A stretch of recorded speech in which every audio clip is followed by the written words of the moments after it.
Magandang araw, lalong na sa ating mga lolo at lola na pensyonado sa SSS. Sa araw po na ito ay may mahalaga po kayong malaman na mangyayari po ito sa January 2026 para sa ating mga minamahal na SSS pensioners na mga lolo at lola.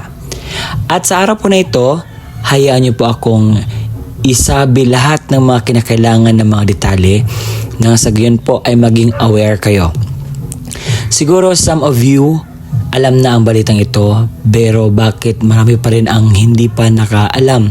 Marami pa rin nagtatanong sa akin. And I want to address it as simple explanation po sa aking vlog ngayon para po hindi malito ang ating mga minamahal na senior citizens. Kaya naman, inaanyayahan kita na tapusin ang video na ito hanggang sa dulo nang sa gayon makuha mo ang punto ng video kong ito. Kung ikaw handa na, atin na itong pag-uusapan ng maigi. Bagong taon at bagong kaalaman. Ang ibabalita ko po sa inyo ay patungkol po ito sa Circular Number 2020-024. Ito po ay para sa ating mga retirement, partial disability, total disability, and death or survivor pensioners. Ito po ay revised schedule sa inyo pong monthly pension kung kailan po mag-credit sa inyo pong mga ATM.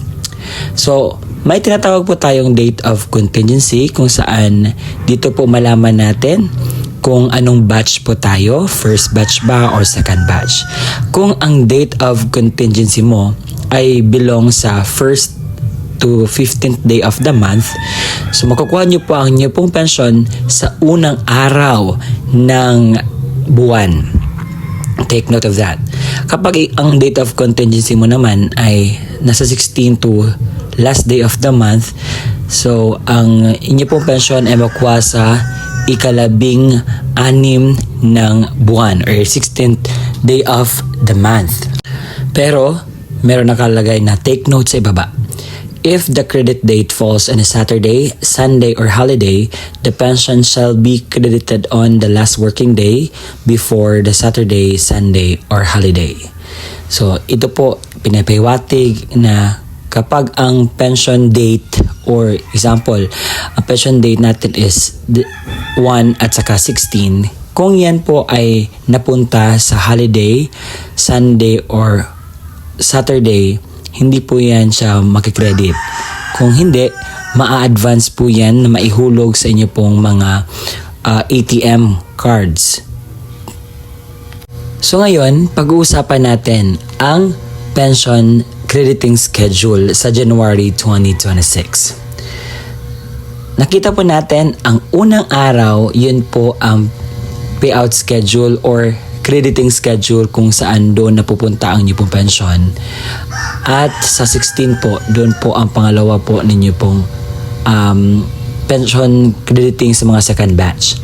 At kanina nabasa po natin na kapag napunta po siya sa holiday, Saturday or Sunday, ma-advance po siya. So ang January 1 is a holiday dahil that is a New Year's Day. Kaya naman, nagtataka kayo, kailan po ba naibigay ang pensyon ng ating mga minamahal na SSS sa first batch? Siyempre, tayo po ay mag-backward. Okay, pupunta tayo sa December 2025. Sa December 31, wala po yung pension crediting dahil yan po ay last day ng taon at holiday. Sa 30, regular holiday dahil Rizal Day. Sa 29 naman is suspension of work. Pinuklama po ng ating presidente sa Proclamation number 1111. Sa 28, hindi siya pwede dahil that is Sunday. At 27, hindi siya pwede dahil Saturday. So, na-credit po ang inyo pong pensyon sa first batch. Sobrang aga po sa December 26, 2025. At alam kong pagkatapos ng Pasko ay agad pumaldo ang ating mga minamahal ng mga SSS pensioners na, take note of this, kabilang sa first batch. Alam kong magtatanong kayo patungkol po sa second batch. Sir, paano naman po yung second batch? Ma-advance po ba ang kanilang bigayan? Makasama po ba ang tawag dito sa first batch na advance? Ang sagot po ay hindi. Dahil ang January 16 is a regular day. Wala po siyang holiday, hindi po siya sa Saturday at Sunday. So expect po ninyo na ang araw po na kung saan makikredit nyo yung pension, sa araw po yan mismo. So yan po ang detalye na malalaman nyo po sa pension crediting. May isa pang bagay na dapat po kayong malaman at kinakailangan nyo po itong gawin. Lalo na sa ating mga minamahal na senior citizens na pensioners sa SSS na may tawag dito 8 years old and above. So meron po tayong dapat gawin sa end of the month sa January 2026. Ano po ba ito? So let me explain something. Ang ibig ko pong sabihin ay ang ACOP or the Annual Confirmation of Pensioners Program. So ano ba itong ACOP? Ang ACOP po ay reports ng ating mga pensioners sa SSS sa yearly basis para po mapanatili natin ang ating tinatanggap na pensyon sa pwede po nating maging eligible po tayo. So ito po ay according sa Republic Act number 11199 or the Social Security Act of 2018. So ang mga taong ito ang dapat pong magpahakop. A. Mga retirement pensioners residing in the Philippines na may edad 8 years old and above. So nagsisimula po ito noong March 2024. Pangalawa, yung mga retirement pensioners na nag-reside na sa abroad. Pangatlo, total disability pensioners. Pang-apat, death or survivor pensioners. And panghuli, dependent children under guardianship. Take note, ang retirement pensioners na residing in the Philippines na 8 years old and above may required the ACO program under the certain circumstances na determined upon the notification of SSS. Kahit hindi ka 8 years old and above, as long as may notification si SSS sa'yo na kinakailangan mong magpa-ACOP, is kinakailangan po natin niyang gagawin. Paano po ba ang pensyonado sa SSS mag-comply sa ACOP? Marami pong paraan kung paano po mag-comply sa ACOP. But, una sa lahat, kinakailangan po mag-download ng ACOP form sa appropriate sa inyo pong case. So, ang ACOP form po ay ma-download lamang po yan sa online. At may QR po sa SSS page dahil nag-upload sila every month na may announcement sila na kinakailangan po magpa-ACOP. So, una, ang Annual Confirmation of Pensioners for Retirement or Permanent Disability Pensioners. Annual Confirmation of Pensioners for Surviving Legal Spouse Pensioner.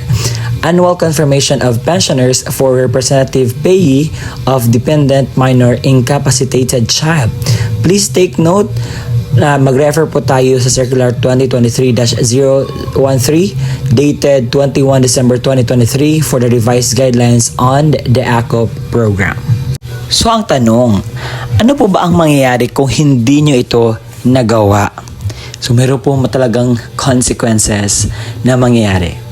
Kapag hindi po ninyo nagawa ang ACOP sa tamang schedule, ay magresulta po ito sa pagkasuspinde ng inyo pong tinatanggap na pensyon galing sa SSS. It will be automatically suspended 1 month after the month of the birth of the pensioners or the deceased member. Automatic cancellation sa pensioners after 2 years po sa suspende ng kanyang